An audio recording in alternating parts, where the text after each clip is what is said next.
has worked his branch line for many years and knows it very well.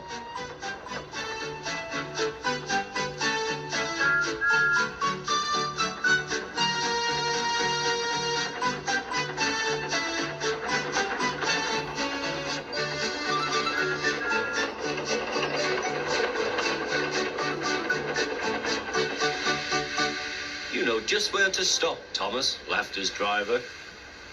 You could almost manage it without me. Thomas had become conceited.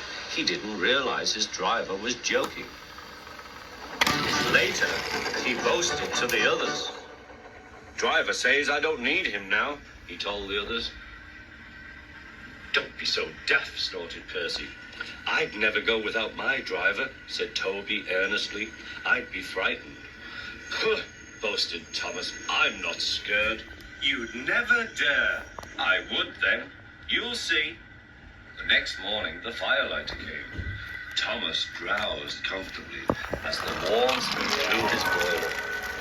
Percy and Toby were still asleep. Thomas suddenly remembered. Silly stick in the mud, he chuckled.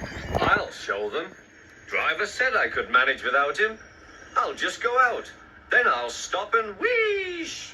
That'll make them jump. Thomas thought he was being clever. Really, he was only moving because a careless cleaner had meddled with his controls.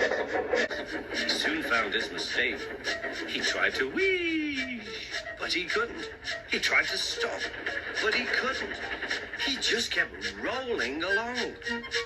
He didn't dare look at what was coming next. There was the station master's house. The station master was about to have breakfast. Horrors! Cried Thomas and shut his eyes. The house rocked. Broken glass tinkled. Plaster was everywhere. Thomas had collected a bush on his travels. He peered into the room through its leaves. He couldn't speak. The station master was furious. His wife picked up her plate. You miserable engine, she scolded. Just look what you've done to our breakfast. Now I shall have to cook some more. She banged the door. More plaster fell. This time, it fell on Thomas. Thomas felt depressed. Workmen propped up the house with strong poles and laid rails through the garden. Then the Scottish twin engines, Donald and Douglas, arrived.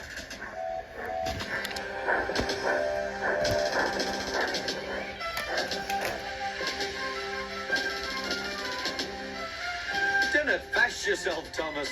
We'll soon have you back on the rails, they laughed.